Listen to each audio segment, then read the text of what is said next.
Hello hi ഇഷ്ടം മാത്രം പുത്തൻ പ്രൊമോ വിശേഷങ്ങളിലേക്ക് എല്ലാ കുട്ടികാർക്കും സ്വാഗതം. അങ്ങനെ നമ്മുടെ പുതിയ പ്രൊമോയിൽ പോലീസുകാർ എത്തുകയാട്ടോ നമ്മുടെ മഹേഷിനെ ചോദ്യം ചെയ്യാൻ.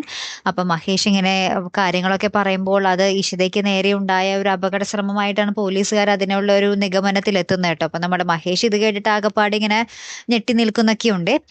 പിന്നീട് നമ്മുടെ രചന അവിടെ നിന്നും ആദിമോനെ വിളിച്ചുകൊണ്ട് പോകാനൊക്കെ ശ്രമിക്കുന്നുണ്ട്. അപ്പൊ ആദിമോൻ മനഃപൂർവ്വം ഞാൻ ഇനി അങ്ങോട്ടേക്ക് ഇല്ല എന്നൊക്കെ പറഞ്ഞ് രചനയെ അവിടെ നാട്ടി ഓടിക്കുന്നൊക്കെ ഉണ്ട്. പിന്നെ നമ്മുടെ ഇഷിതയാട്ടോ നമ്മുടെ ആദിമോനെയും ചിപ്പിമോളെയും ചേർത്ത് പിടിച്ചിങ്ങനെ നിൽക്കുന്നതൊക്കെ ഹോസ്പിറ്റലില്. പിന്നീട് നമ്മുടെ മഹേഷിന് ആകപ്പാടെ ഒരു ഇത് ഹോസ്പിറ്റലിൽ കിടക്കാൻ കാരണം നമ്മുടെ രചന ഇങ്ങനെ വന്ന് ശല്യപ്പെടുത്തിക്കൊണ്ടേയിരിക്കും അവകാശം സ്ഥാപിക്കാൻ എന്ന പോലെ. അപ്പൊ നമ്മുടെ മഹേഷ് എത്രയും വേഗം വീട്ടിൽ പോകണം, ഡിസ്ചാർജ് ആകണം എന്നുള്ളൊരു ആവശ്യം അവിടെ വെക്കുന്നുണ്ട്. അപ്പൊ നമ്മുടെ ഇഷിത വന്നിട്ട് പറയുന്നുണ്ട്, അവളുടെ പിടിയിൽ നിന്നും പോകാനാണല്ലേ ഇവിടെ നിന്നും പോണോന്ന് ഇത്ര വാശി പിടിക്കുന്നേ എന്ന് പറയുന്നുണ്ട്. അപ്പൊ ഇത് കേൾക്കുമ്പോൾ നമ്മുടെ മഹേഷ് ഒരു കള്ളച്ചിരിയൊക്കെ ചിരിക്കുന്നുണ്ട്. പിന്നീട് കുറെ കഴിഞ്ഞ് നമ്മുടെ ആദിമോൻ തിരിച്ച് വീട്ടിൽ ചെല്ലുമ്പോൾ അവിടെ നമ്മുടെ ആകാശമായിട്ട് കുറെ പ്രശ്നം ഉണ്ടാവുന്ന രംഗങ്ങളും ഇതോടൊപ്പം തന്നെ കാണിക്കുന്നുണ്ട് കേട്ടോ. കാത്തിരുന്ന് തന്നെ കാണാം. അപ്പൊ അടുത്തൊരു വീഡിയോയുമായി വരുന്നത് വരയ്ക്കും ഗുഡ് ബൈ.